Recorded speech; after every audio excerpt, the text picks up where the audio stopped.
이혼하겠습니다. 가정법원 조정실 안은 숨막히도록 조용했습니다.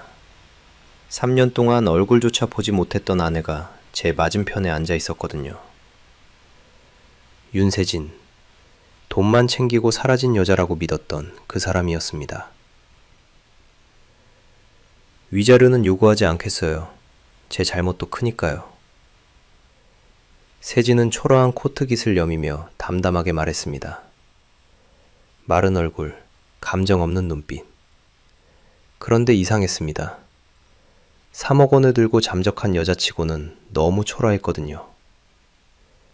조정이 끝나고 일어나는 순간 제가 떨어뜨린 서류를 세진이 주워 올렸습니다. 그때였습니다.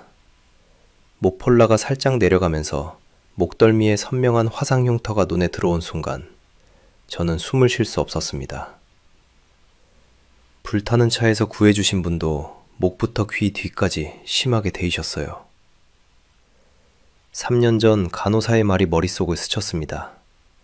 설마 그 사람이?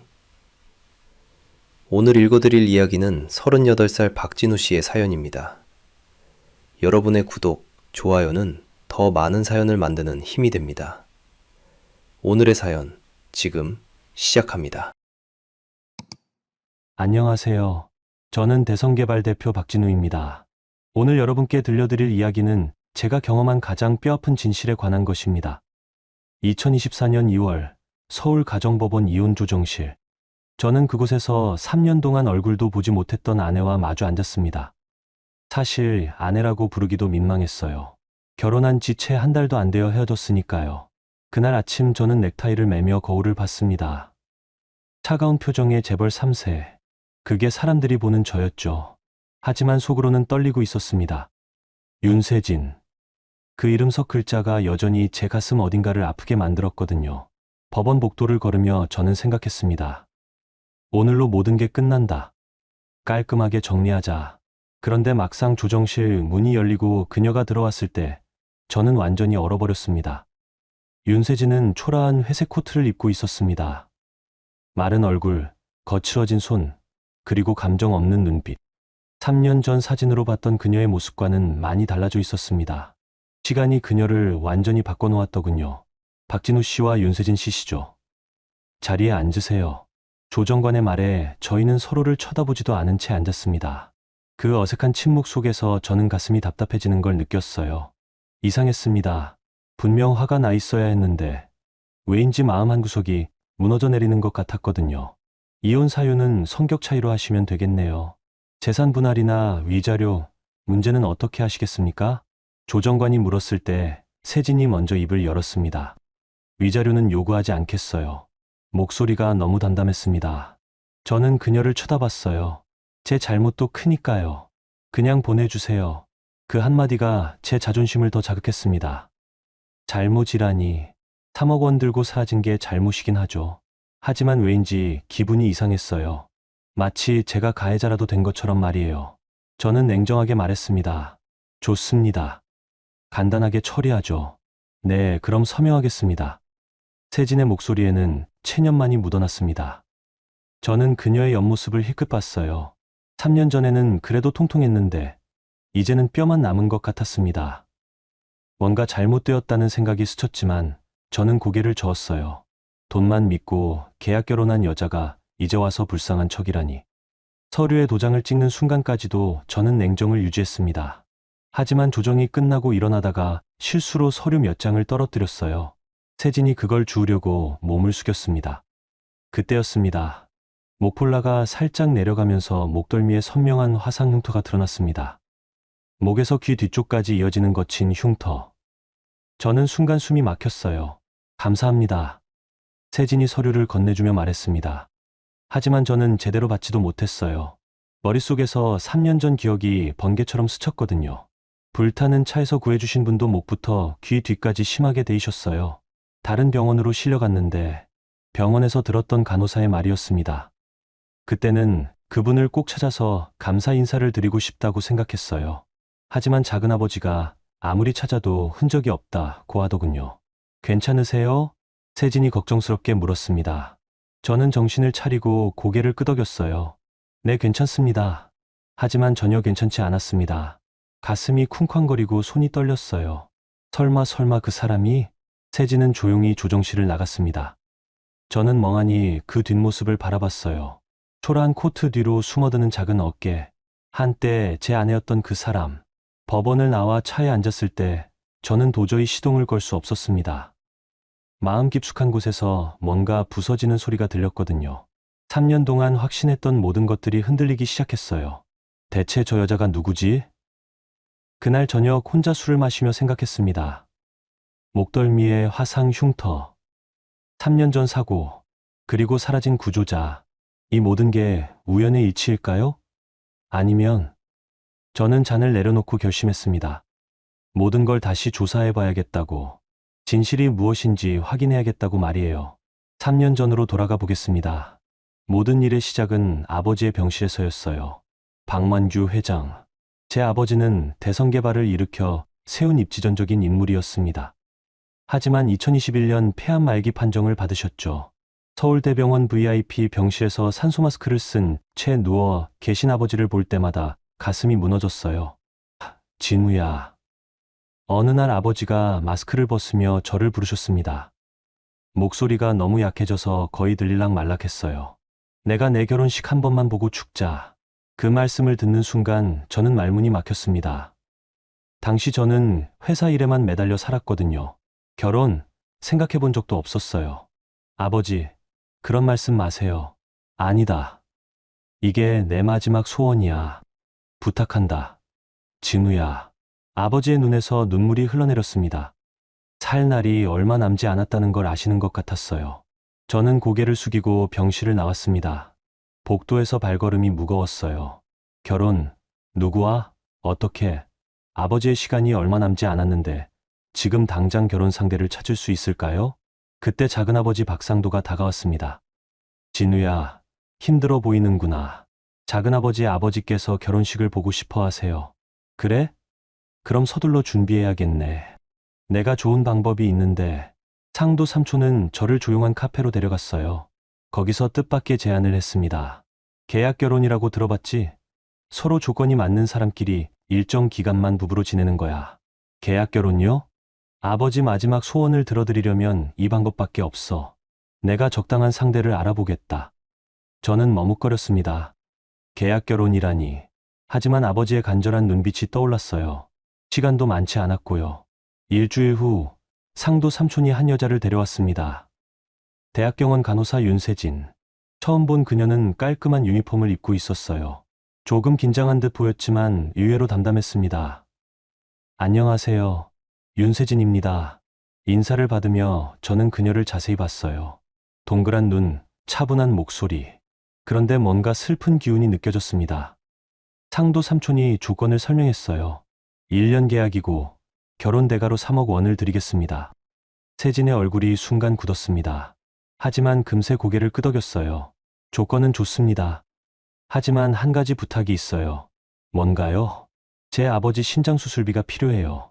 그래서 미리 조금 받을 수 있을까요? 그제야 저는 이해했습니다. 그녀도 저처럼 아버지 때문에 이런 선택을 하는 거구나. 뭔가 동질감 같은 게 느껴졌어요. 물론이죠. 계약서에 명시하겠습니다. 계약서 작성은 간단했습니다. 1년 기간, 3억 원 지급, 상호 간섭 금지. 차가운 조건들이 줄줄이 적혀 있었어요. 세진이 서명하는 모습을 보며 저는 이상한 기분이 들었습니다. 아버지만 살릴 수 있다면 뭐든 하겠어요. 세진이 중얼거린 말을 들었거든요. 그 목소리에는 절박함이 묻어났어요. 저와 똑같았습니다. 우리 둘 다 아버지를 위해 이런 계약에 동의한 거였어요. 합의서에 도장을 찍은 후 세진은 조용히 말했습니다. 잘 부탁드려요. 최대한 자연스럽게 하겠습니다. 저도 잘 부탁드립니다. 어색한 인사를 나눈 후 저희는 각자 돌아갔어요. 그날 밤 저는 잠을 이루지 못했습니다. 이게 맞는 걸까? 하는 생각이 계속 들었거든요. 하지만 이미 늦었습니다. 결혼식 날짜도 정해졌고 아버지께는 좋은 사람을 만났다고 말씀드렸어요. 아버지는 정말 기뻐하셨습니다. 그래, 진우야. 아버지가 내 결혼식만 보면 여한이 없겠다. 그 말씀을 들으며 저는 다짐했어요. 비록 계약 결혼이지만 아버지 앞에서만큼은 행복한 척 연기하겠다고. 그게 제가 아버지께 해드릴 수 있는 마지막 효도라고 생각했거든요. 하지만 운명은 정말 잔인했습니다. 그 모든 계획과 준비가 한순간에 무너져버릴 줄 누가 알았겠어요? 결혼식을 하루 앞둔 그날 밤, 모든 게 바뀌어 버렸으니까요. 결혼식 전날 밤이었습니다. 예행 연습까지 마치고 집으로 돌아가는 길이었어요. 비가 부슬부슬 내리고 있었죠. 차 안에서 저는 복잡한 심경이었습니다. 내일이면 아버지 앞에서 결혼식을 올리게 되는 거였어요. 비록 계약 결혼이지만 아버지의 마지막 소원을 들어드릴 수 있다는 생각에 한편으로는 다행이었습니다. 외곽 터널을 지나는데 갑자기 이상한 냄새가 났어요. 뭔가 타는 듯한 냄새였죠. 차에 문제가 있나 생각하며 속도를 줄이려던 순간이었습니다. 쾅! 엄청난 폭발음과 함께 차가 불길에 휩싸였어요. 앞 유리창이 박살나고 뜨거운 열기가 몰려왔습니다. 순간 정신이 아찔했어요. 이런 식으로 죽는 건가? 의식이 흐릿해져 갔습니다. 숨을 쉬기 어려웠고 온몸이 뜨거웠어요. 그때 어디선가 누군가가 유리창을 두드리는 소리가 들렸습니다. 여기 사람 있어요, 빨리. 여자 목소리였어요. 간절하고 다급한 목소리.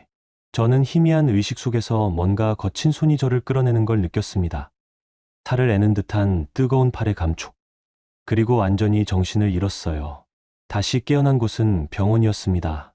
중환자실이었죠. 온몸에 붕대가 감겨 있었고 의식이 또렷해지는 데만 이틀이 걸렸어요. 정신이 드셨군요. 정말 다행입니다. 담당 간호사가 말했습니다. 제가 얼마나 누워 있었죠? 사흘째예요. 화상도 심하고 연기를 많이 마셔서 위험했거든요. 저는 천천히 기억을 되짚어 봤어요. 터널, 폭발, 그리고 누군가 저를 구해준 일. 그런데 그 사람이 누구였을까요? 혹시 저를 구해주신 분은 어떻게 됐나요? 간호사가 안타까운 표정을 지었어요. 그분도 정말 심하게 다치셨어요.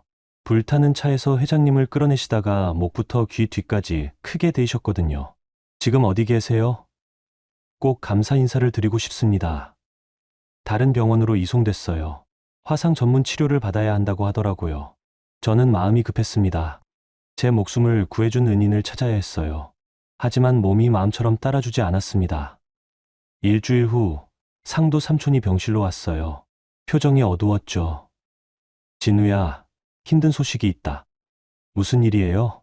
아버지가 어제 밤에 돌아가셨어. 그 말을 듣는 순간 세상이 무너지는 것 같았어요. 결혼식도 못 보여드리고 제가 이렇게 누워있는 동안 아버지가 홀로 세상을 떠나셨다니.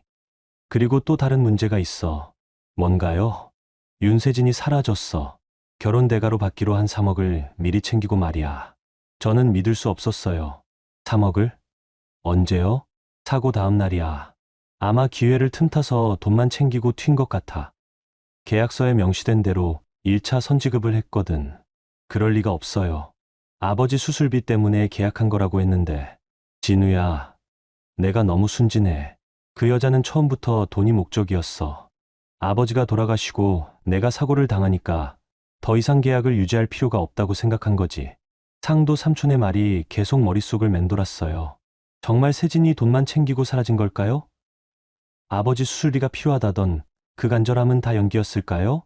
그분 찾으셨어요? 저를 구해주신 분 말이에요. 아, 그것도 이상해. 아무리 찾아도 흔적이 없어. CCTV도 확인해봤는데 식별하기 어렵더라고.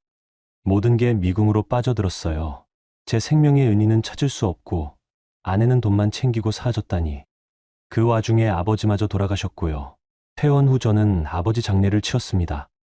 빈소에서 아버지의 영정을 바라보며 눈물이 멈추지 않았어요. 마지막 소원도 들어드리지 못했다는 죄책감이 가슴을 짓눌렀습니다. 그날 밤 혼자 술을 마시며 생각했어요. 운명이 이렇게 잔인할 수 있구나.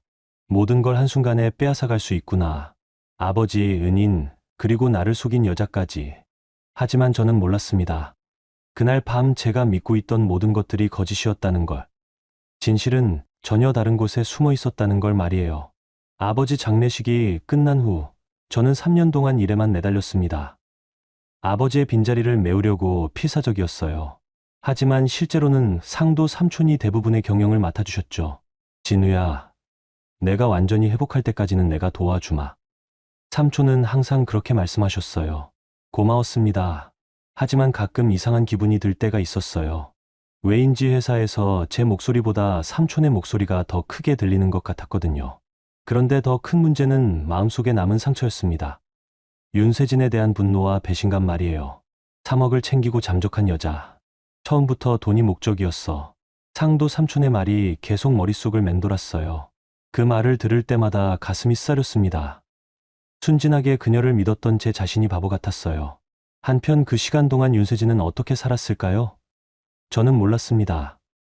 그녀가 사고 당일 저와 똑같은 병원에 실려왔다는 걸. 목과 귀 뒤로 심한 화상을 입은 채로 말이에요. 세진의 이야기를 해보겠습니다. 3년 전 그날, 그녀는 아버지 수술을 앞두고 밤늦게 병원 근무를 마치고 집으로 가던 길이었어요. 터널 앞에서 불타는 차량을 발견했죠. 저 안에 사람이 있어. 세진은 주저하지 않고 뛰어갔습니다. 유리창을 두드리고 문을 열려고 했어요. 하지만 문이 열리지 않았죠. 그래서 돌멩이로 유리창을 깨뜨렸어요. 그 과정에서 뜨거운 불길이 목과 팔을 감쌌습니다. 괜찮아요. 제가 구해드릴게요. 온몸이 타는 것 같은 고통 속에서도 그녀는 저를 끌어냈어요. 의식을 잃은 저를 안전한 곳으로 옮긴 후에야 그녀도 쓰러졌습니다. 응급실에서 세진은 중화상 응급수술을 받았어요. 목부터 귀 뒤까지, 그리고 팔까지. 하지만 그녀가 더 걱정한 건 아버지였습니다. 아버지 수술은 언제 하나요? 간신히 정신을 차린 세진이 의사에게 물었어요. 수술비 문제부터 해결해야 하죠. 3억이 만만한 돈이 아니거든요. 세진은 계약서를 떠올렸어요. 박진우와의 결혼 대가로 받기로 한 3억 원. 그 돈으로 아버지를 살릴 수 있을 거라 믿었죠. 하지만 며칠이 지나도 돈은 들어오지 않았습니다. 박상도는 사고 때문에 모든 일정이 틀어졌다며 지급을 미뤘어요. 그 사이 세진의 아버지는 급속도로 악화됐습니다. 미안하다. 세진아. 아버지가 더 버틸 수 없겠구나. 아버지는 그렇게 세상을 떠났어요. 3억은 끝내 오지 않았고 세진은 홀로 장례를 치러야 했습니다. 계약 위반이네요. 결혼식도 올리지 않았고 박진우 씨가 사고를 당했으니 계약은 무효입니다. 박상도의 차가운 통보였어요. 세진은 그제야 깨달았습니다. 자신이 완전히 이용당했다는 걸. 화상치료비, 아버지 장례비, 생활비. 모든 걸 혼자 감당해야 했어요. 대학병원 간호사 일도 그만둬야 했습니다. 얼굴과 목의 흉터 때문에 환자들이 놀라했거든요. 저런 흉터 가진 간호사가 어디 있어. 환자들 무서워해. 상처받는 말들이 계속 들려왔어요. 결국 세진은 병원을 떠나 막노동과 간병 일을 전전했습니다. 모폴라로 흉터를 가리고 하루하루 버티며 살았어요. 그런데 더 가슴 아픈 건 박진우에 대한 오해였습니다. 세진은 진우가 3억을 일부러 주지 않았다고 생각했어요. 돈만 노리고 접근한 여자라고 여겨서 말이죠. 역시 재벌은 다르구나. 사람을 이렇게 이용할 수 있구나. 세진은 그렇게 생각하며 스스로를 자책했어요. 돈에 눈이 멀어 계약 결혼까지 한 자신이 부끄러웠습니다. 반면 저는 상도 삼촌의 말만 믿고 있었어요. 그 여자가 3억만 챙기고 사라진 거야. 너와 아버지가 어려울 때 돈만 노리고 튄 거지. 정말 그럴까요? 은행 기록도 확인해 봤어. 계약서대로 1차 지급이 나간 게 맞아. 하지만 그 돈이 실제로 세진에게 간 건 아니었어요. 상도 삼촌이 중간에서 가로챈 거였죠. 그리고 저희 둘 다 서로를 오해하게 만든 겁니다. 3년이라는 시간이 흘렸습니다. 저는 돈만 노리고 배신한 여자를 미워했고 세진은 약속을 지키지 않은 냉정한 재벌을 원망했어요. 하지만 진실은 전혀 달랐습니다. 우리 둘 다 같은 사람에게 속고 있었던 거예요. 그리고 그 진실이 밝혀질 날이 머지않아 다가오고 있었습니다. 여러분, 오늘의 이야기 어떻게 듣고 계신가요? 3년 동안 서로를 오해하며 살아온 두 사람이 참 안타깝죠? 박진우 씨는 아내가 돈만 챙기고 사라졌다고 믿었고, 윤세진은 남편이 약속을 어겼다고 생각했습니다. 하지만 진실은 전혀 달랐어요. 과연 이 두 사람이 오해를 풀 수 있을까요? 어떻게 듣고 계신지 댓글로 남겨주시고 다음 이야기도 계속 들어봐 주세요. 이혼 조정이 끝난 후 저는 며칠 동안 일이 손에 잡히지 않았습니다. 자꾸만 세진의 목덜미에 있던 화상 흉터가 떠올랐거든요. 그리고 3년 전 간호사의 말. 불타는 차에서 구해주신 분도 목부터 귀 뒤까지 심하게 데이셨어요. 설마 하는 생각이 계속 머릿속을 맴돌았어요. 하지만 말도 안 되는 일 같았습니다.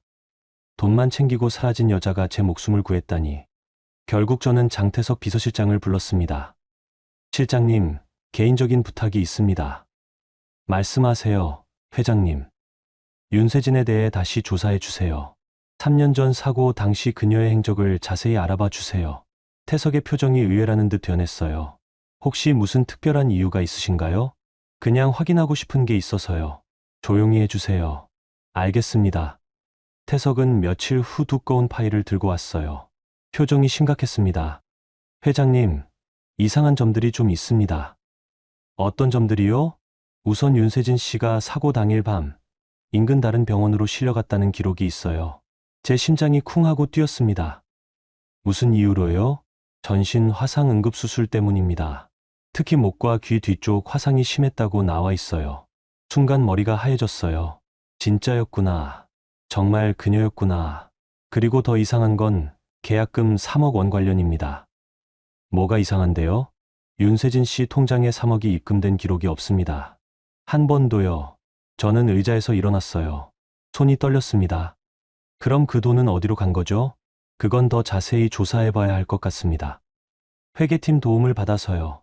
지금 당장 하세요. 3년 전 자금 흐름을 전부 뒤져보세요. 태석이 나간 후 저는 창밖을 바라봤어요. 3년 동안 제가 믿고 있던 모든 게 거짓이었다니. 세진은 제 목숨을 구해준 은인이었고 약속된 돈도 받지 못했던 거였어요. 그렇다면 누가 우리를 속인 걸까요? 누가 3억을 가로챈 걸까요? 저는 상도 삼촌을 의심하기 시작했습니다. 처음엔 말도 안 된다고 생각했어요. 하지만 점점 의문이 커졌습니다. 왜 삼촌은 세진이 돈을 챙기고 사라졌다고 거짓말을 했을까요? 며칠 후 저는 직접 세진을 찾아가기로 결심했습니다. 태석이 알아본 주소는 견두리 다세대 주택이었어요. 초라한 건물의 3층, 좁은 원룸. 문을 두드리자 안에서 당황한 목소리가 들렸습니다. 누구세요? 박진우입니다. 잠시 침묵이 흘렀어요. 그리고 문이 조심스럽게 열렸습니다. 목폴라를 높이 올린 세진이 서 있었어요. 무슨 일이세요? 잠깐 이야기할 수 있을까요? 세진은 머뭇거리다가 문을 열어줬어요. 방은 정말 좁았습니다. 간소한 가구, 낡은 이불. 한때 대학병원 간호사였던 사람이 사는 곳이라고 보기 어려웠어요. 앉으세요. 세진이 의자를 내주며 말했어요. 목소리가 여전히 경계하고 있었습니다. 3년 전 그날 밤 당신에게 무슨 일이 있었나요? 왜 그런 걸 묻죠? 그냥 알고 싶어서요.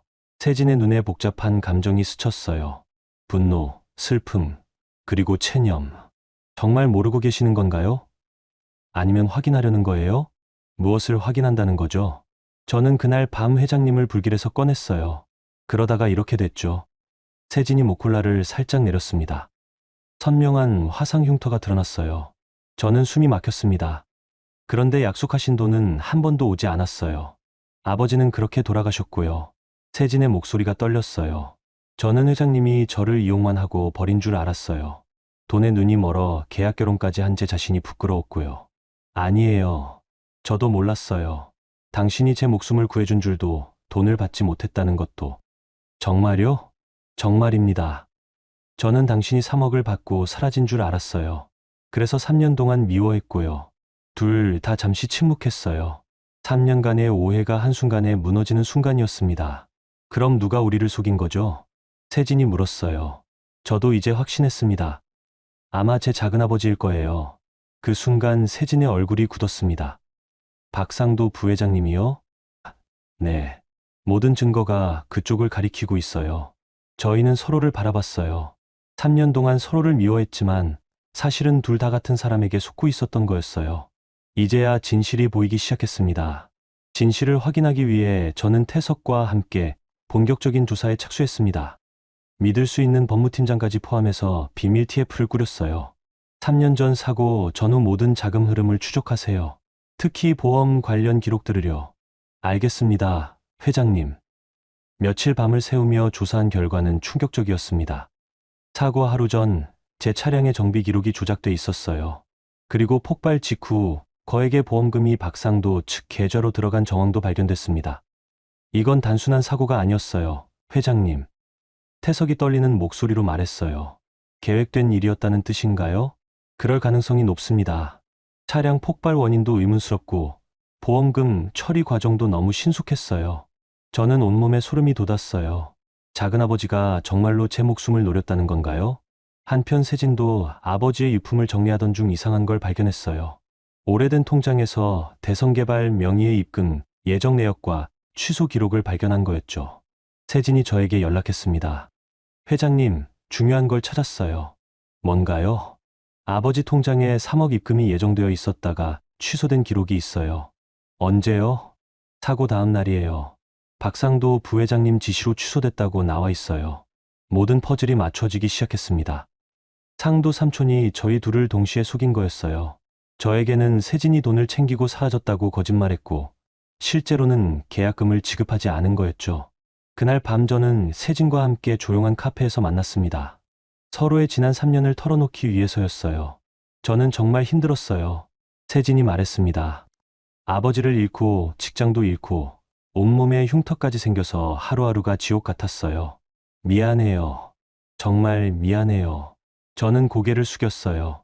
저도 당신을 완전히 오해했어요. 돈만 노리고 접근한 여자라고 생각했어요. 저 역시 회장님을 미워했어요. 약속을 지키지 않은 냉정한 사람이라고 생각했고요. 우리는 서로의 상처를 확인했어요. 3년이라는 시간 동안 얼마나 많이 아파했는지. 이제 어떻게 해야 할까요? 세진이 물었어요. 박상도를 응징해야죠. 우리 둘 다 그 사람 때문에 이렇게 된 거니까요. 하지만 증거가 충분할까요? 더 찾아내야죠. 확실한 증거를요. 그때 태석이 급하게 전화했어요. 회장님, 큰일 났습니다. 무슨 일이에요? 박상도 부회장이 윤세진 씨를 찾고 있어요. 뭔가 눈치채신 것 같습니다. 제 얼굴이 굳었어요. 세진을 쳐다봤더니 그녀도 창백해져 있었어요. 지금 당장 피하세요. 안전한 곳으로 가세요. 회장님은요? 저는 괜찮아요. 하지만 당신은 위험해요. 세진이 일어났을 때 갑자기 카페 밖에서 수상한 차량이 보였어요. 검은 승합차 2대가 카페 주변을 맴돌고 있었습니다. 늦었어요. 세진이 떨리는 목소리로 말했어요. 저는 재빨리 뒤쪽 출입구를 확인했지만 그쪽에도 사람들이 기다리고 있었습니다. 일단 여기서 버텨봐요. 태석에게 연락해서 도움을 요청할게요. 하지만 시간이 부족했어요. 카페로 몇 명의 남자들이 들어왔습니다. 정장을 입었지만 눈빛이 험악했어요. 윤세진 씨죠? 잠깐 나가서 이야기 좀 해요. 그들은 마치 평범한 대화인 것처럼 연기했지만 위협적인 분위기를 감출 수는 없었어요. 싫어요. 세진이 단호하게 거절했어요. 하지만 그들은 한 발 더 다가왔습니다. 부회장님이 기다리고 계세요. 그 순간 저는 모든 걸 이해했어요. 상도 삼촌이 세진을 제거하려고 하는 거였어요. 입을 막으려는 거였죠. 우리가 진실에 너무 가까이 다가온 걸 눈치챈 거였어요. 카페에서 벌어진 일은 정말 아찔했습니다. 상도 삼촌의 부하들이 세진을 데려가려 했거든요. 다행히 제가 태석에게 미리 연락해둔 덕분에 보안팀이 빠르게 도착했어요. 하지만 그건 시작에 불과했습니다. 상도 삼촌은 더 치밀한 계획을 세웠거든요. 그날 밤 세진에게서 급한 전화가 왔어요. 회장님 도와주세요. 목소리가 떨리고 있었어요. 무슨 일이에요? 어디 계세요? 모르겠어요. 눈을 가린 채로 끌려왔어요. 외곽 어딘가 같은데 전화가 끊어졌어요. 저는 미친 듯이 태석에게 연락했습니다. 실장님, 세진 씨 휴대폰 위치를 추적해 주세요. 지금 당장요. 이미 하고 있습니다. 외곽 공사 현장 쪽으로 신호가 잡혀요. 저는 곧바로 차에 올라탔어요. 가슴이 터질 것 같았습니다.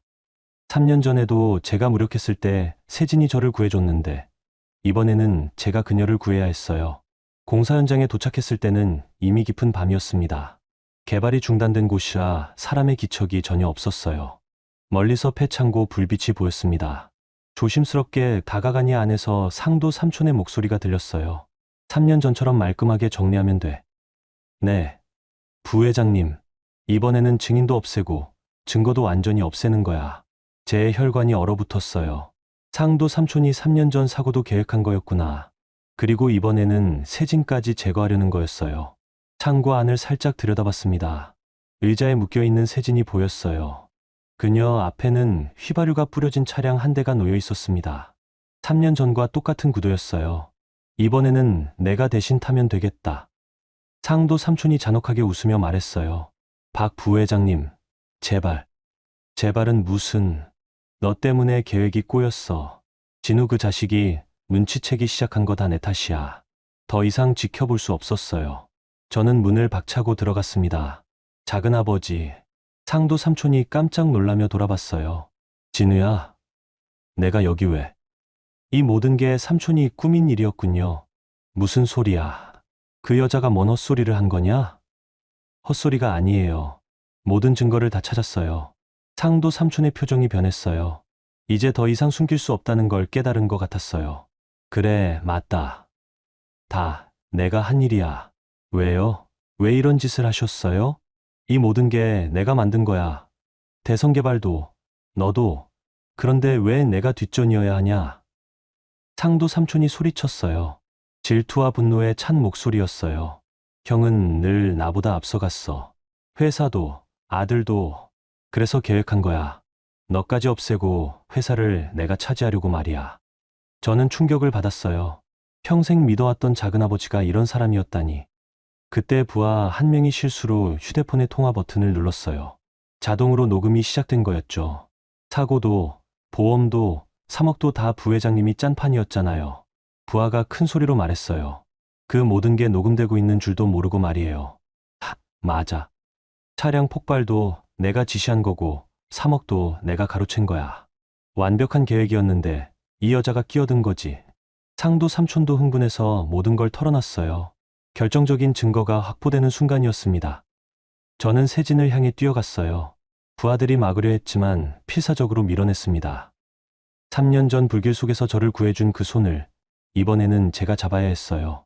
괜찮아요. 회장님 정말 왔네요. 세진의 눈에서 눈물이 흘렀어요. 저는 밧줄을 풀어주며 말했습니다. 이번에는 제가 당신을 구할게요. 그때 상도 삼촌이 라이터를 들었어요. 둘 다 여기서 끝내주겠다. 순간 휘발유에 불이 붙었어요. 하지만 저는 무서워하지 않았습니다. 3년 전과 달리 이번에는 제가 세진을 지킬 테니까요. 두 팔로 세진을 감싸 안고 창고 밖으로 뛰어나왔어요. 그리고 그 순간 경찰 사이렌 소리가 들렸습니다. 태석이 신고를 해둔 거였어요. 회장님, 그때도 제가 회장님을 살리려고. 세진이 거의 실신 직전에 중얼댔어요. 저는 마침내 확신했습니다. 제 목숨의 은인이 바로 이 사람이라는 걸. 이제 모든 진실이 밝혀질 차례였어요. 박상도의 모든 범죄가 드러나는 순간이 왔습니다. 대성개발 주주총회장에서였어요. 저는 이 자리에서 3년간 숨겨져 있던 진실을 모두에게 공개하기로 했습니다. 주주들과 임직원들이 모인 가운데 저는 단상에 올라섰어요. 상도 삼촌도 평소와 다름없이 앞자리에 앉아 있었죠. 마지막까지 당당한 척하고 있었어요. 오늘 여러분께 중요한 발표를 하겠습니다. 저는 준비해 온 자료들을 꺼냈어요. 3년간의 조사 결과, 녹음 파일, 조작된 장부, 보험 자료들. 3년 전 제가 당한 교통사고는 우연이 아니었습니다. 회장실이 순식간에 조용해졌어요. 이 모든 것은 계획된 범죄였고 그 배후에는 박상도 부회장이 있었습니다. 상도 삼촌의 얼굴이 굳어졌어요. 하지만 아직까지는 여유를 잃지 않고 있었죠. 진우야, 갑자기 무슨 소리냐? 직접 들어보시죠. 저는 녹음 파일을 틀었어요. 창고에서 녹음된 상도 삼촌의 자백이 회장실에 울려 퍼졌습니다.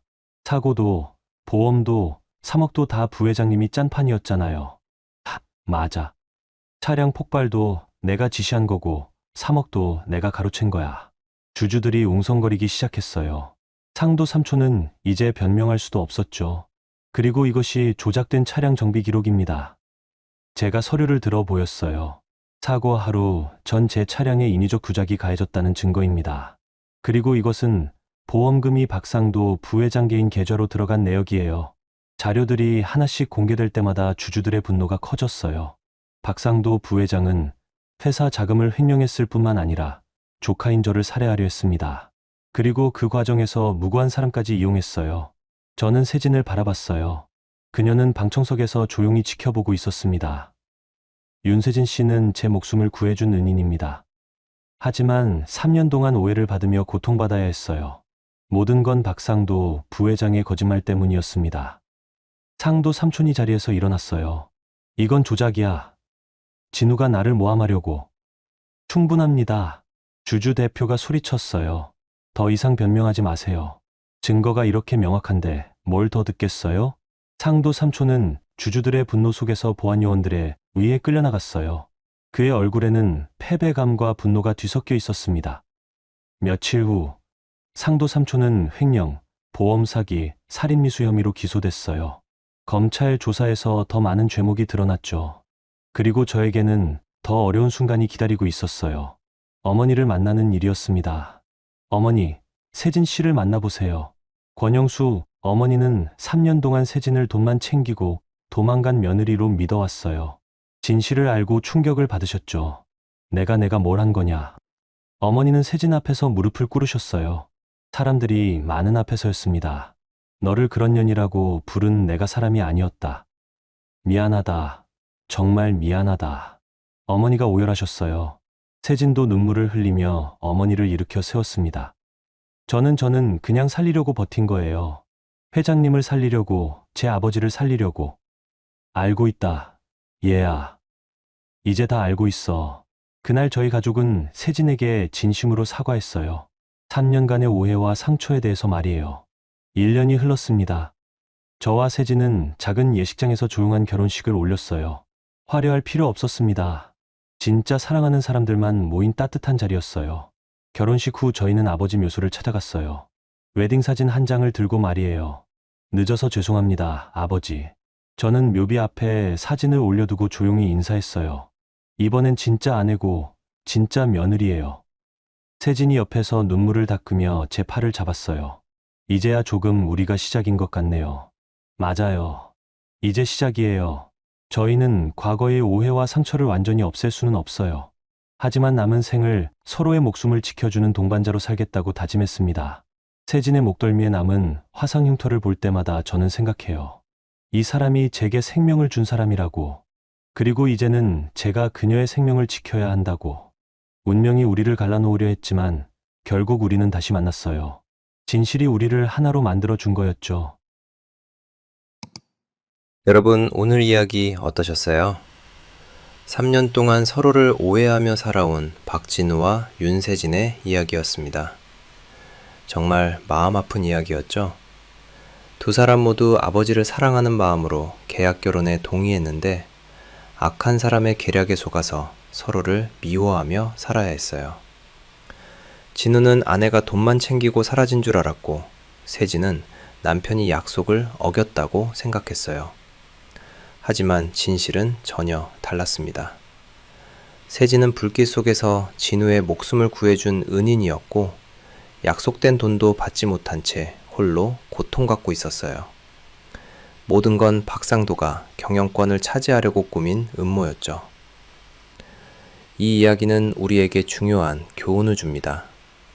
때로는 우리가 확신하는 것들이 사실과 다를 수 있다는 거예요. 그리고 진실은 반드시 드러난다는 것도요. 누구나 살아가면서 오해를 받을 수도 오해할 수도 있습니다. 하지만 중요한 건 진실을 찾으려는 노력과 잘못을 인정하고 용서를 구하는 용기예요. 박진우처럼 말이죠. 그리고 윤세진처럼 어려운 상황에서도 다른 사람의 생명을 구하려는 선한 마음을 잃지 않는 것도 중요해요. 그런 선함이 결국 자신을 구원하는 힘이 되거든요. 여러분께도 이 이야기가 작은 위로와 지혜가 되었으면 좋겠습니다. 세상이 때로는 불공평하고 잔인해 보일 수 있지만 결국 선한 마음과 진실이 승리한다는 희망을 갖고 살아가시기를 바라요. 구독과 좋아요 부탁드립니다. 쿵! 거실에 밥상이 엎어지는 소리가 집안 전체를 얼어붙게 만들었습니다. 평생 한 번도 목소리를 높인 적 없던 시아버지의 손이 떨리고 계셨어요. 오늘부로 이 집 제사 끝이다. 그 한마디에 시어머니의 얼굴이 하얗게 질렸고 멀리 살며 늘 핑계만 대던 큰아들 부부는 말문이 막혔습니다. 8년 동안 새벽부터 밤까지 혼자 제사 준비를 해온 저에게도 믿기지 않는 순간이었어요. 아버님, 조용히 해라. 며느리 하나 병원에 실려가는데도 제사상만 걱정하는 집안이 어디 있냐. 시아버지의 목소리는 떨렸지만 단호했습니다. 바닥에 흩어진 밥알들처럼 이 집의 오래된 규칙들이 한순간에 무너져 내리고 있었어요. 어떻게 이런 일이 일어나게 됐을까요? 모든 건 그날 제사 준비를 하다 제가 쓰러진 순간부터 시작됐습니다. 오늘 소개해드릴 이야기는 경주에 계신 윤송이님의 사연입니다. 여러분의 구독, 좋아요는 더 많은 사연을 만드는 힘이 됩니다. 안녕하세요. 저는 경주에 살고 있는 윤송이라고 합니다. 올해로 36살, 결혼한 지는 8년이 됐고요. 공공기관에서 일하며 평범하게 살아왔다고 생각했는데 지금 생각해보니 그게 아니었네요. 2025년 8월 또다시 제사가 다가오고 있었습니다. 새벽 5시 알람 소리에 눈을 뜨며 저는 한숨부터 나왔어요. 옆에서 자고 있는 남편 영준이 보였지만 깨우지 않았습니다. 어차피 제사 준비는 제 몫이니까요. 또 시작이구나. 세면대에서 찬물로 얼굴을 씻으며 거울 속 제 모습을 봤어요. 눈 밑에 다크서클이 점점 짙어지고 있었고 얼굴도 많이 야위었더라고요. 8년 동안 제사와 명절 때마다 혼자 준비해오니 몸이 망가지는 게 느껴졌어요. 성동시장으로 향하는 길, 새벽 공기는 차가웠습니다. 시어머니께서 늘 강조하시는 건 자연산 국산이었어요. 갈치는 제주산이어야 하고 명태는 러시아산 말고 국산이어야 하고 나물들도 하나하나 다 따져서 사야 했죠. 아주머니, 이 갈치 제주산 맞죠? 그럼요. 어제 들어온 거예요. 그럼 이거 5마리 주세요. 한 마리에 15,000원이니까 75,000원. 여기서부터 제사 비용이 시작되는 거였어요. 시어머니는 재료에 대해서만큼은 타협이 없으셨지만 정작 비용은 단 한 푼도 주시지 않았거든요. 시장을 한 바퀴 돌고 마트로 향했습니다. 갈비도 사야 하고 각종 나물류의 떡, 과일까지 카트 2개가 가득 찰 정도였어요. 계산대에서 카드를 내밀 때마다 가슴이 답답했습니다. 정육점에서만 15만 원, 수산물에서 10만 원, 과일 가게에서 8만 원. 제 통장에서 빠져나가는 돈을 보며 속이 쓰렸어요. 8년 동안 제사 때마다 이랬거든요. 재료값은 모두 제가 내고 노동도 모두 제가 하는데 가족이니까 당연하다는 말만 돌아왔어요. 대형마트에서 부족한 재료들을 더 사고 집에 돌아오니 벌써 오전 9시였습니다. 시어머니 영숙 씨가 거실에 앉아 TV를 보고 계시더라고요. 어머니, 다녀왔습니다. 어휴, 벌써? 장 보는 것도 느려. 빨리 음식해. 오후에 손님들 오신다고 했잖아. 저는 무거운 장보기 봉투들을 부엌에 내려놓고 앞치마를 둘렀어요. 갈비찜부터 시작해서 동그랑땡, 나물 무침, 생선전, 육전. 손가락으로 세어봐도 15가지가 넘었거든요. 1시간 후 택배기사님이 벨을 누르셨어요. 최영숙님 댁 맞나요? 서울에서 보낸 택배입니다.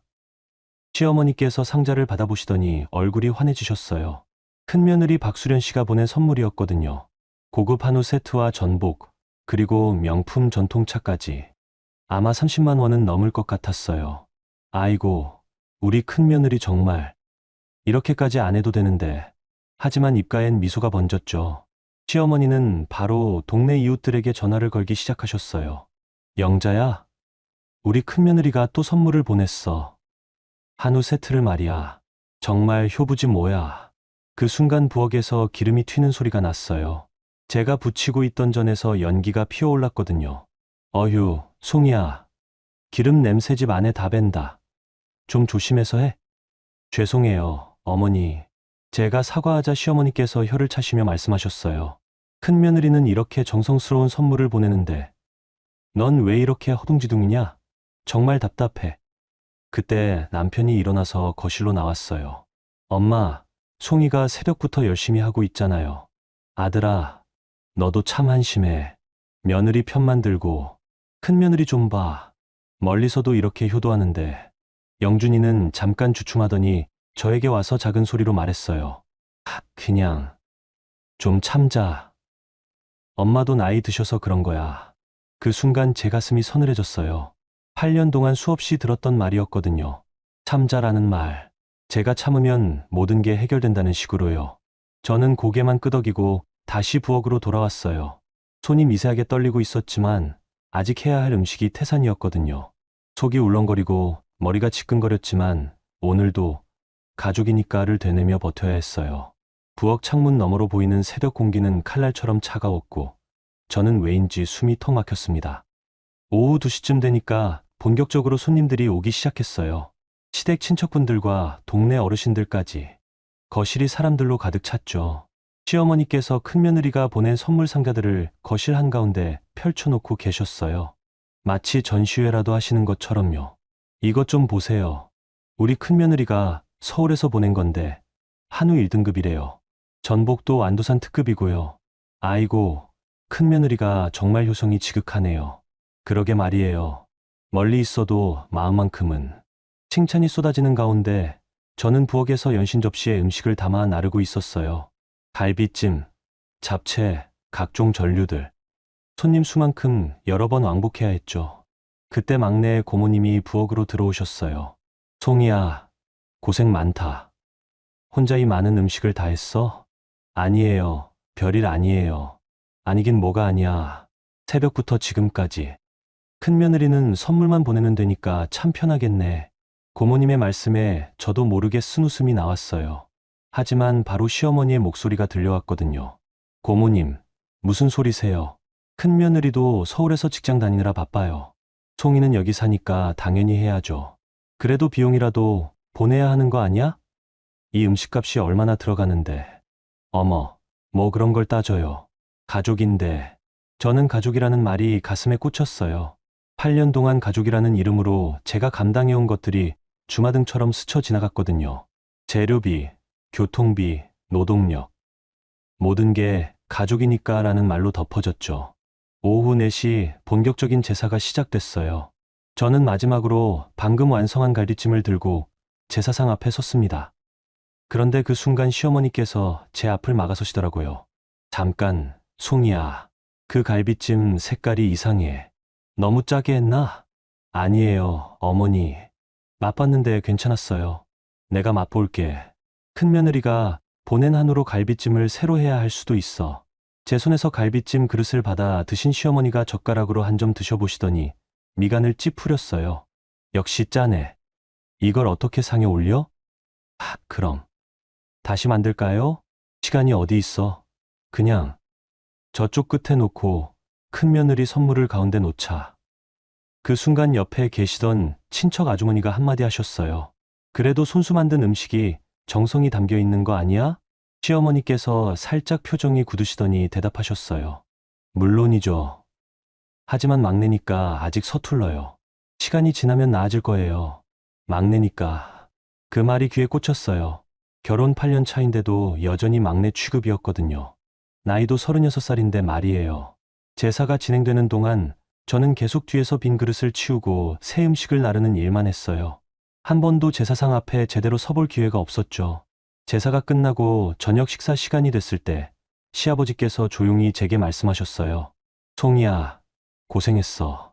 좀 쉬어. 아니에요, 아버지. 괜찮아요. 하지만 시아버지의 눈빛이 어딘지 무거워 보였어요. 평소보다 말씀도 적으시고 자꾸 창밖만 바라보고 계시더라고요. 밤 9시가 넘어서야 모든 손님들이 돌아가셨어요. 저는 쌓인 그릇들을 보며 한숨을 내쉬었죠. 설거지만 해도 1시간은 걸릴 양이었거든요. 송이야, 설거지 내일 해도 되니까 좀 쉬어. 남편 영준이가 말했지만 저는 고개를 저었어요. 아니야, 오늘 다 끝내야 해. 내일 또 회사 가야 하는데. 그때 시어머니께서 거실에서 전화통화를 하고 계시더라고요. 수련아, 오늘 보낸 선물 정말 좋았어. 동네 사람들이 다 부러워했다니까. 역시 우리 큰며느리야. 전화 너머로 큰며느리의 웃음소리가 들렸어요. 제가 새벽부터 밤까지 만든 음식들은 언급도 없이 택배로 온 선물만 칭찬받고 있었거든요. 저는 찬물에 손을 담그고 설거지를 시작했어요. 찬물이 상처난 손가락을 따갑게 했지만 그보다 더 아픈 건 따로 있었죠. 웃음소리가 가득한 거실, 그 속에서 혼자 설거지하는 제 그림자가 부엌 벽에 길게 드리워졌습니다. 제사 당일 아침, 저는 평소보다 더 일찍 일어났어요. 어젯밤 설거지를 하다가 너무 늦게 잤는데도 몸이 저절로 깨어나더라고요. 아마 긴장 때문이었을 거예요. 부엌에 들어서자마자 해야 할 일들이 머릿속에 쫙 펼쳐졌어요. 갈비찜 마무리하기, 전 부치기, 나물 무치기, 과일 깎기. 시계를 보니 오전 7시, 12시까지 모든 걸 완성해야 했어요. 후, 깊게 숨을 들이마셨는데 어지러움이 느껴졌어요. 어젯밤에 거의 못 잤거든요. 하지만 멈출 수는 없었죠. 오늘은 정말 중요한 제사라고 시어머니께서 몇 번이나 강조하셨거든요. 갈비찜부터 시작했어요. 어제 미리 재워둔 갈비를 꺼내서 양념장과 함께 끓이기 시작했죠. 그 사이 다른 버너에서는 동그랑땡을 붙이고 또 다른 쪽에서는 나물을 데치고 1시간쯤 지났을 때 시어머니께서 부엌으로 오셨어요. 송이야, 갈비찜 냄새가 좀 이상한데 양념이 부족한 거 아니야? 아직 끓이는 중이에요. 조금 더 시간이. 아니야, 지금 맛봐야 해. 손님들 오기 전에 조절해야지. 시어머니께서 국자로 국물을 떠서 맛보시더니 인상을 찌푸렸어요. 역시 간이 싱거워. 소금하고 간장 더 넣어. 네, 알겠어요. 저는 후다닥 양념을 추가했어요. 그런데 이번엔 다른 곳에서 문제가 생겼어요. 붙이고 있던 동그랑땡이 타기 시작한 거예요. 아, 이런. 급하게 불을 줄이고 동그랑땡을 뒤집었는데 이미 한쪽 면이 새까맣게 탔어요. 시어머니께서 혀를 차시며 말씀하셨어요. 어휴, 집중을 해야지. 이렇게 하면 언제 다 하냐? 죄송해요. 그 순간 제 머리가 갑자기 띵해졌어요. 그리고 속이 울렁거리기 시작했어요. 아침을 못 먹어서 그런가 싶어 물 한 모금 마셨는데 더 속이 안 좋아지더라고요. 오전 10시쯤 남편이 부엌에 들어왔어요. 송이야, 괜찮아? 얼굴이 너무 창백해. 응. 좀 피곤하긴 한데 괜찮아. 좀 쉬어. 내가 도와줄게. 아니야, 괜찮다고. 이제 거의 다 끝나가. 하지만 사실 괜찮지 않았어요. 손이 떨리고 눈앞이 가끔씩 흐릿해졌거든요. 그래도 참아야 했어요. 오늘은 정말 중요한 제사라고 했으니까요. 드디어 마지막 음식인 갈비찜을 제사상에 올릴 차례가 됐어요. 뜨거운 김이 모락모락 피어오르는 그릇을 양손으로 조심스럽게 들었는데 그 순간이었어요. 세상이 갑자기 하얗게 변했어요. 그릇이 손에서 미끄러지는 걸 느꼈어요. 그리고 제 몸도 그릇과 함께 바닥으로 쏟아지고 있었죠. 쿵! 큰 소리와 함께 갈비찜 그릇이 바닥에 깨졌어요. 뜨거운 국물과 고기 조각들이 사방으로 튀었고 제 손등에도 뜨거운 국물이 쏟아졌어요. 화상을 입은 손을 부여잡고 바닥에 쓰러진 저를 보고 거실에 있던 모든 사람들이 달려왔어요. 하지만 시어머니의 첫 번째 말은 아이고, 제사상이 갈비찜을 이걸 어떻게 해? 제가 바닥에서 떨고 있는데도 음식 걱정이 먼저였어요. 저는 일어나려고 했지만 몸에 힘이 하나도 들어가지 않았어요. 송이야, 괜찮아? 남편이 제 어깨를 흔들었지만 저는 대답할 수가 없었어요. 숨이 제대로 쉬어지지 않았거든요. 마치 가슴에 돌덩이가 올려진 것 같았어요. 119 불러야겠다. 누군가 소리쳤고 시아버지께서 조용히 제 곁에 무릎을 꿇으셨어요. 송이야, 괜찮아. 천천히 숨 쉬어. 시아버지의 목소리만 유일하게 따뜻했어요. 나머지 사람들은 깨진 그릇과 흩어진 갈비찜 때문에 웅성거리고 있었거든요. 제사상을 어떻게 하지? 갈비찜 없이는 안 되는데 다시 만들 시간이 있나? 제사상 걱정만 하는 소리들이 귓가에 맴돌았어요. 제가 쓰러졌는데도 음식 걱정이 먼저인 사람들. 저는 그 순간 모든 걸 깨달았어요. 이 집에서 저는 사람이 아니라 그냥 제사 음식을 만드는 기계였구나. 곧 구급차 사이렌 소리가 들려왔어요. 하지만 저는 바닥에 뜨거운 국물과 함께 흩어져 있는 갈비찜 조각들을 바라보며 처음으로 이런 생각을 했어요. 이제 그만하고 싶다. 제 눈에서 식은땀이 아닌 진짜 눈물이 흘러내렸습니다. 구급차 안에서 의식을 되찾았을 때 제일 먼저 보인 건 남편의 창백한 얼굴이었어요. 영준이가 제 손을 꽉 잡고 있더라고요. 송이야, 괜찮아? 정신 차려. 여기가 어디야? 병원 가는 중이야. 넌 실신했어. 그제야 기억이 났어요.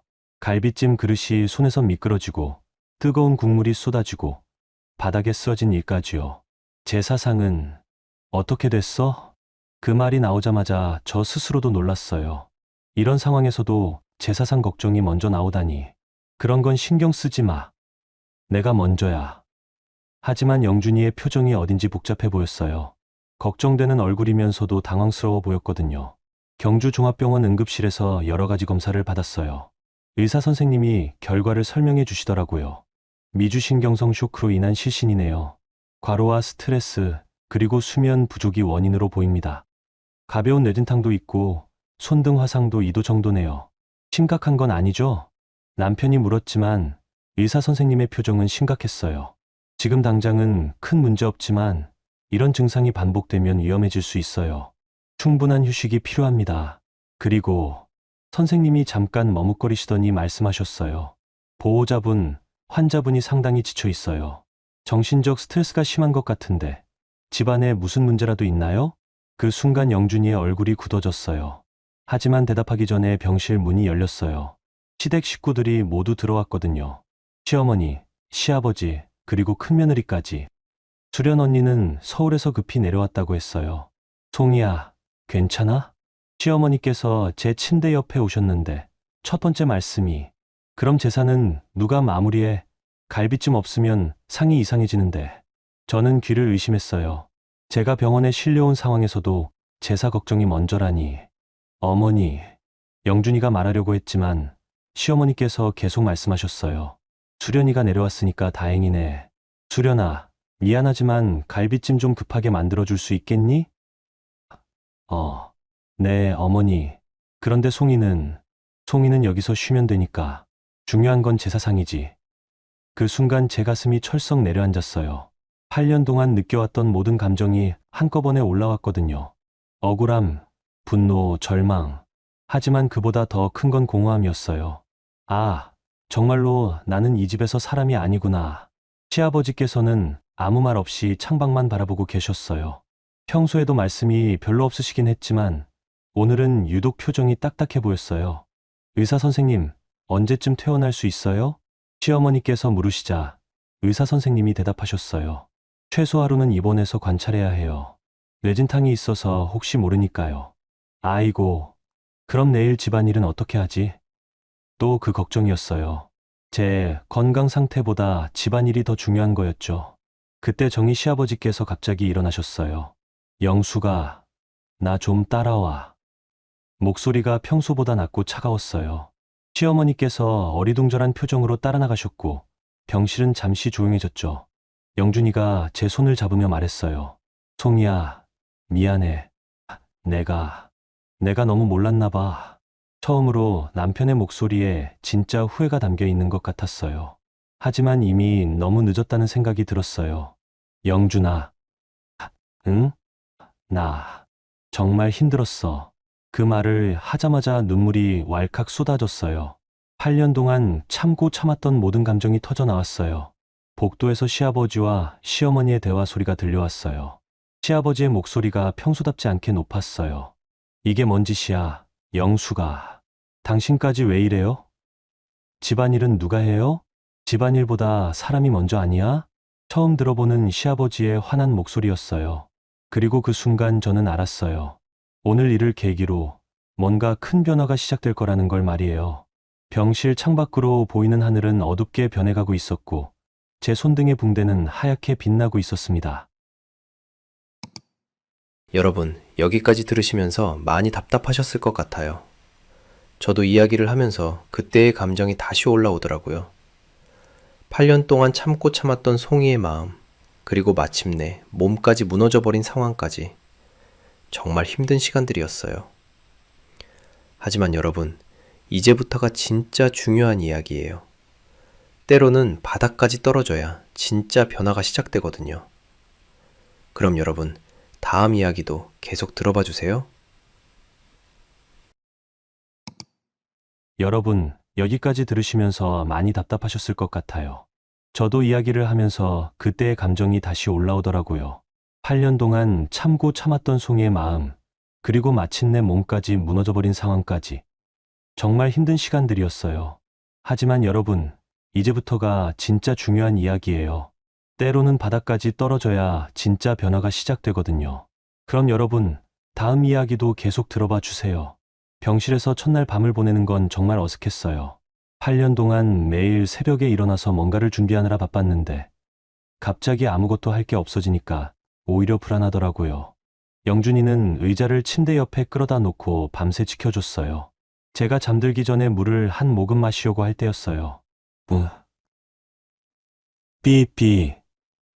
휴대폰 카톡 알림이 울렸어요. 영준이가 휴대폰을 건네줬는데 이상했어요. 발신자가 엄마로 되어 있는 거예요. 송이야, 이거 엄마한테 카톡을 보낸 거야? 영준이의 목소리가 조심스러웠어요. 제가 당황해서 휴대폰을 보려고 하는데 손이 떨렸어요. 아, 그냥 습관적으로 사실을 말할 수가 없었어요. 영준이가 휴대폰 화면을 자세히 보더니 얼굴이 창백해졌어요. 송이야, 이게 뭐야? 화면에는 제가 친정엄마에게 보낸 메시지들이 끝없이 이어져 있었어요. 어머니가 돌아가신 지 3년이 된 지금까지도 계속 보내온 메시지들이요. 엄마, 나 오늘도 새벽에 일어났어. 엄마, 나 너무 서러워. 엄마, 영준이는 나를 이해 못하는 것 같아. 엄마, 시어머니가 또 그랬어. 엄마, 나 정말 힘들어. 어떻게 해야 할지 모르겠어. 메시지 개수를 세어보니 800통이 넘었어요. 영준이가 스크롤을 내리면서 하나씩 읽는데 손이 점점 떨리더라고요. 송이야, 이걸 혼자 다 참고 있었던 거야? 저는 대답할 수가 없었어요. 영준이가 보고 있는 메시지들 속에 제 진짜 마음이 다 들어 있었거든요. 8년 동안 숨기고 참아온 모든 감정들이요. 엄마, 오늘 제사 때문에 또 혼났어. 나만 바보 같아. 엄마, 큰언니는 선물만 보내면 칭찬받는데 나는 왜 이럴까? 엄마, 영준이가 그냥 참자고 했어. 언제까지 참아야 할까? 영준이가 휴대폰을 내려놓더니 두 손으로 얼굴을 가렸어요. 미안해. 정말 미안해, 송이야. 나는 정말 몰랐어. 괜찮아. 괜찮다고. 괜찮지 않아. 이게 어떻게 괜찮아? 영준이가 처음으로 목소리를 높였어요. 저를 향한 게 아니라 자신에게 화가 난 목소리였어요. 내가 참자고 할 때마다 너는 이런 마음이었구나. 내가 너를 혼자 두고 있었던 거야. 그때 병실 문이 살짝 열렸어요. 시아버지께서 조용히 들어오셨어요.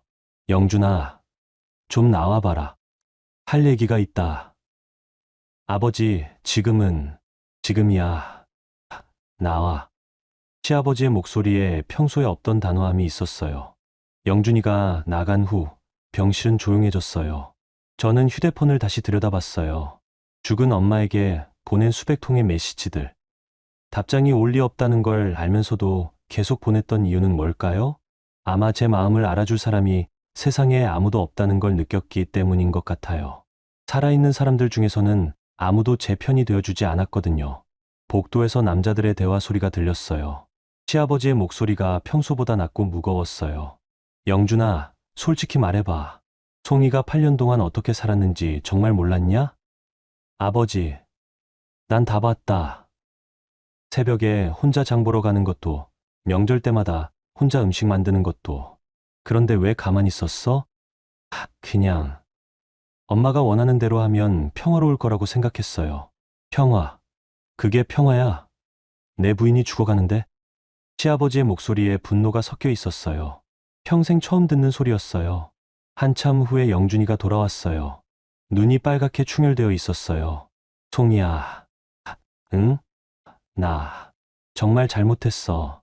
8년 동안 너를 혼자 두고 방관만 하고. 영준이가 제 손을 꽉 잡았어요. 이제부터는 달라질 거야. 내가 바꿀게. 약속할게. 처음으로 남편의 말에 진정성이 느껴졌어요. 하지만 동시에 너무 늦었다는 생각도 들었어요. 영준아, 응?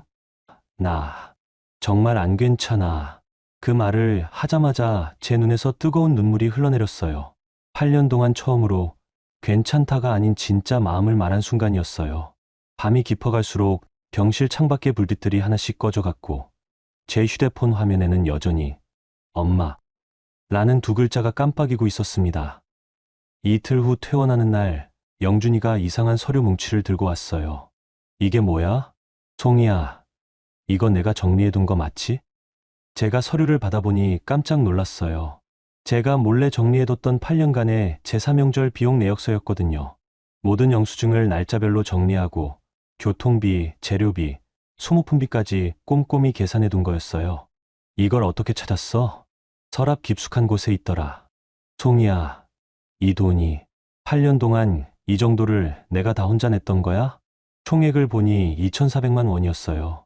1년에 평균 300만 원씩 8년 동안 제 월급으로 감당해온 돈이었죠. 영준아, 이건 그냥이 아니야. 이건 명백한 자료야. 영준이의 얼굴이 단단해져 있었어요. 병원에서 시아버지와 나눈 대화 이후로 뭔가 결심을 한 것 같았어요. 오늘 가족회의를 할 거야. 가족회의? 응. 이제 더 이상 혼자 두지 않을 거야. 집에 도착하니까 시댁 식구들이 모두 모여 있었어요. 시어머니, 시아버지, 그리고 장남 부부까지. 거실 분위기가 무거웠어요. 송이 많이 좋아졌니? 큰형님이 인사를 건네셨지만 어색한 미소였어요. 아마 갑작스럽게 소집된 가족회의 때문에 당황스러우셨을 거예요. 영준이가 테이블 위에 제가 정리한 서류들을 펼쳐놓기 시작했어요. 이게 뭐냐? 시어머니께서 물으셨지만 영준이는 대답 대신 서류를 하나씩 정리했어요. 2017년부터 2025년까지 모든 제사와 명절 비용 내역서입니다. 왜 갑자기 이런 걸? 어머니, 일단 들어보세요. 영준이가 첫 번째 서류를 들어 올렸어요. 2017년 추석, 재료비 45만 원, 교통비 12만 원, 총 57만 원. 전액 송이가 부담했습니다. 뭐, 그럼 우리가 돈을 안 냈다는 거냐? 큰형님이 반발했지만 영준이는 계속 읽어나갔어요. 2018년 설날, 재료비 38만 원, 교통비 15만 원. 숫자들이 하나씩 읽혀질 때마다 거실 분위기가 차가워졌어요. 8년 동안의 모든 비용이 적나라하게 드러나고 있었거든요. 그래서 뭘 어쩌자는 거냐? 시어머니께서 불편한 기색을 보이셨어요. 이건 효도가 아니라 착취였습니다. 영준이의 목소리에 처음 들어보는 단호함이 있었어요. 착취라니, 가족끼리 무슨 그런 말을. 가족이라면 더더욱 공평해야 하는 거 아닙니까? 왜 막내 며느리만 모든 걸 감당해야 해요? 그때 큰 며느리 수연 언니가 말했어요. 그래도 우리는 선물도 보내고, 선물하고 실제 비용하고는 다른 문제죠. 언니가 보내신 선물들 가격 계산해봤는데 8년 동안 총 600만 원 정도예요. 송이가 쓴 돈의 4분의 1도 안 됩니다. 정확한 숫자를 듣자 수연 언니의 얼굴이 빨개졌어요. 시어머니께서 목소리를 높이셨어요. 그럼 뭘 어쩌자는 거야? 지나간 일을 왜 이렇게. 지나간 일이 아닙니다. 송이는 지금도 고생하고 있어요. 병원에서도 의사가 말했잖아요. 스트레스성 쇼크라고. 그 순간 저는 입을 열었어요.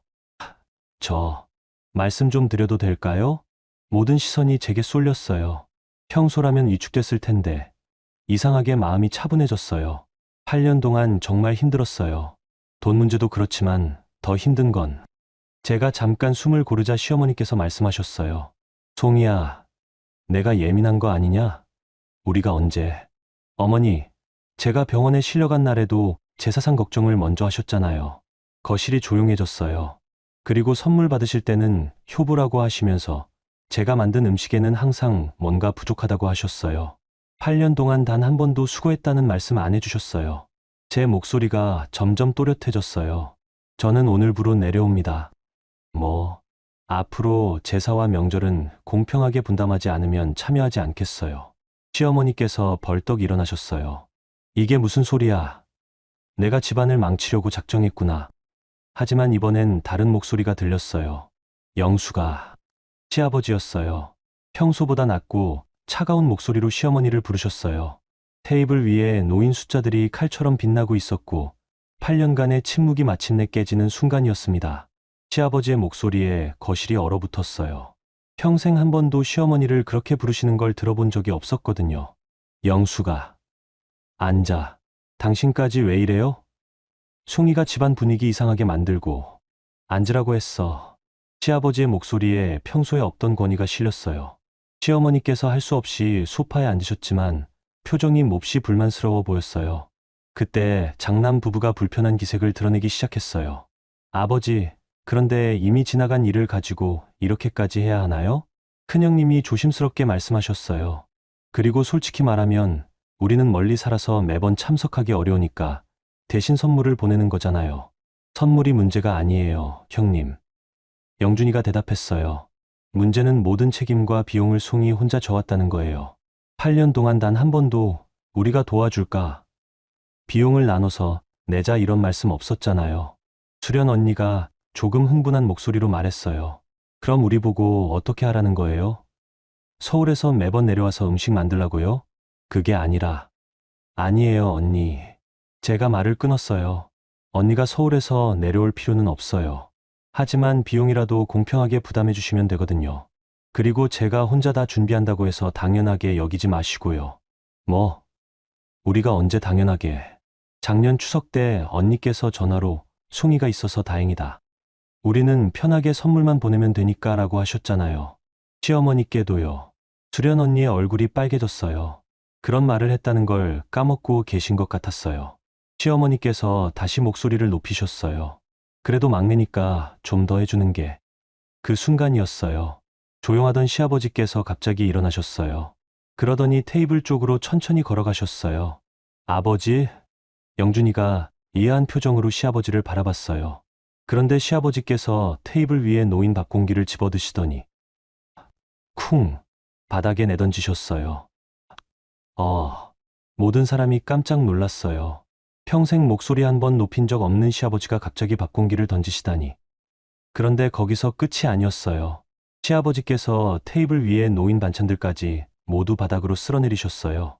저게 뭐 하는 짓이야? 시어머니께서 소리쳤지만 시아버지는 오히려 더 차분해지셨어요. 영수가, 그리고 도윤아, 수련아. 시아버지께서 우리 모두를 바라보며 말씀하셨어요. 오늘부로 이 집 제사는 끝이다. 뭐라고요? 제사상보다 사람이 먼저다. 송이가 쓰러져서 병원에 실려가는데도 제사상 걱정을 먼저 하는 집안이라면 차라리 제사 안 지내는 게 낫다. 시아버지의 목소리에는 평생 쌓아온 분노가 담겨 있었어요. 그리고 영수가, 넌 지금까지 뭘 한 거야? 8년 동안 송이가 혼자서 모든 걸 감당하는 걸 보면서 왜 가만히 있었어? 당신까지 왜 이래요? 며느리가 시댁일 도와주는 게 당연한 거 아니에요? 도와주는 것과 착취하는 것은 달라. 8년 동안 단 한 푼도 안 보태고 칭찬 한마디도 안 하고 그게 도와달라는 거야? 시어머니께서 할 말을 잃으셨어요. 시아버지가 이렇게 화내시는 걸 처음 보는 거였거든요. 그리고 도윤아, 넌 받아들이면서 뭐 했어? 동생 부인이 고생하는 걸 알면서도 선물만 보내면 된다고 생각했지? 큰형님도 고개를 숙이셨어요. 아버지, 내가 지금까지 침묵한 게 죄다. 송이야, 미안하다. 시아버지께서 제게 고개를 숙이셨어요. 이제부터는 달라질 거다. 제사든 명절이든 모든 비용은 3등분해서 각자 부담한다. 그리고 막내 독박은 절대 금지다. 시어머니께서 벌떡 일어나셨어요. 당신이 미쳤어요? 이 나이에 가정을 뒤흔들어 놓고. 미친 게 아니라 정신 차린 거야. 송이가 죽을 뻔했는데도 아직도 모르겠어? 그 순간 거실은 완전히 조용해졌어요.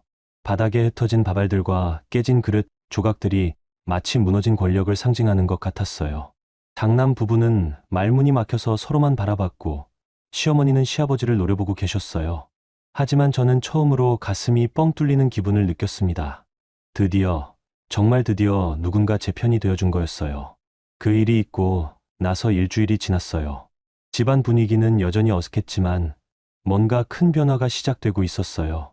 장남 부부는 서울로 올라가면서 비용 분담에 대해서 생각해보겠다고 말씀하셨어요.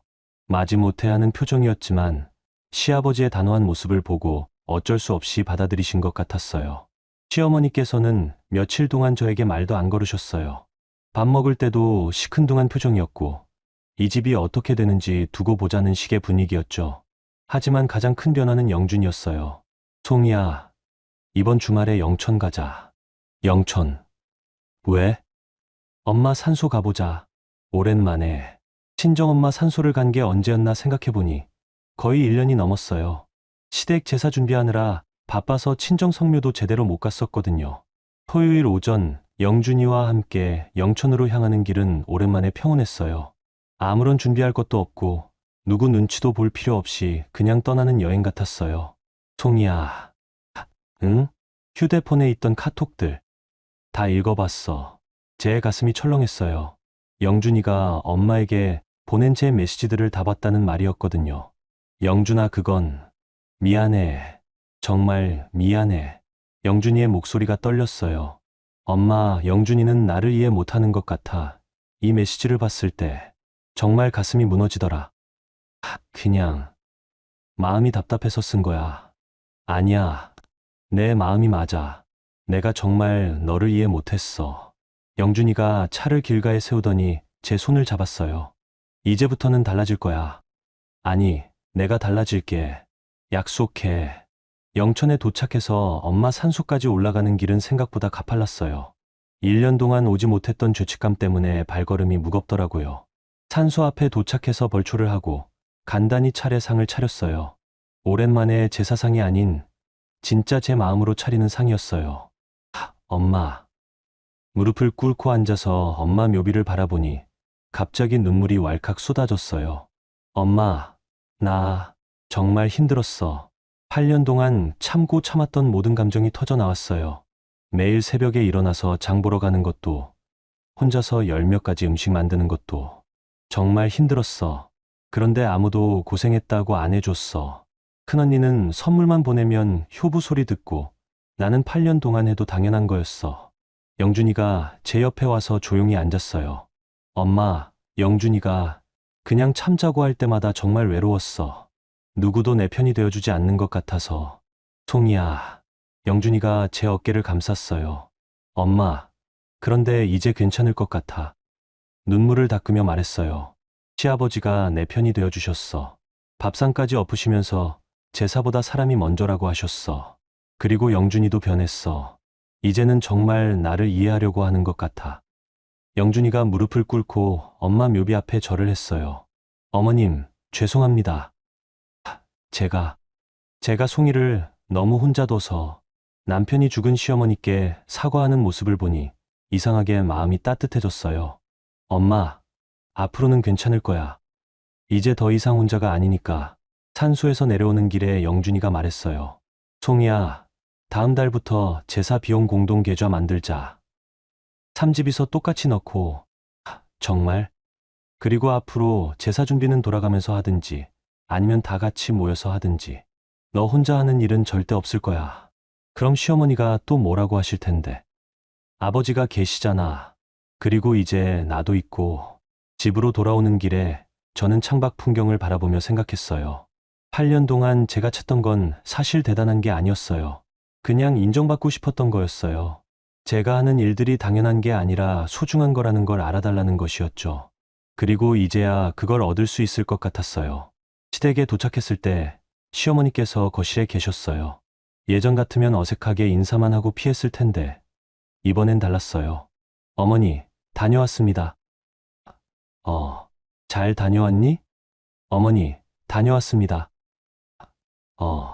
잘 다녀왔니?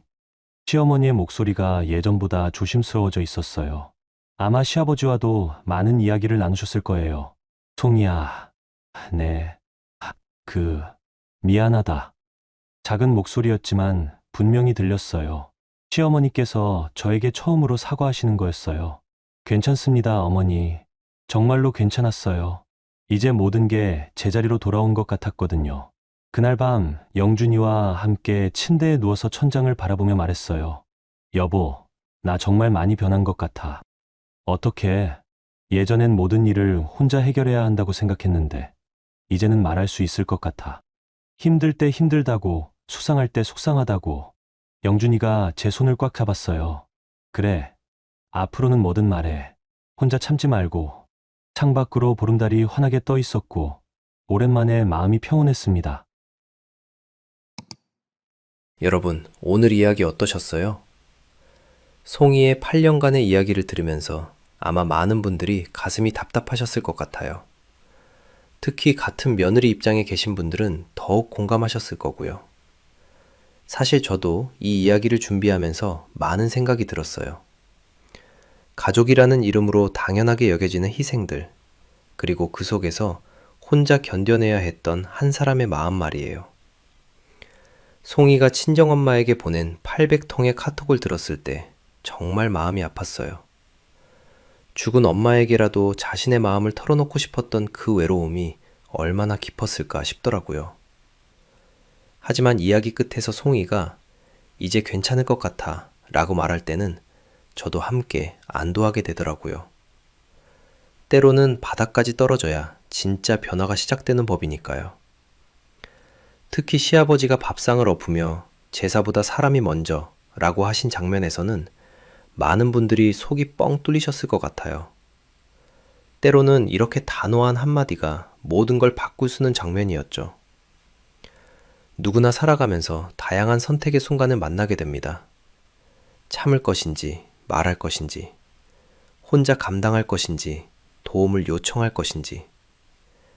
송이처럼 8년을 참고 견디는 것도 하나의 선택이고, 마침내 이제 안 괜찮다고 말하는 것도 또 다른 선택이죠. 중요한 건 우리 모두는 존중받을 권리가 있다는 거예요.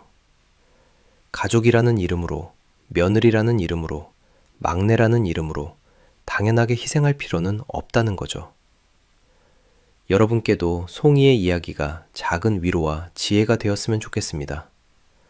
그리고 혹시 지금 힘든 상황에 계신 분들이라면 용기 내어 목소리를 내시길 바라요. 분명히 여러분의 편이 되어줄 사람이 있을 테니까요. 구독과 좋아요 부탁드립니다.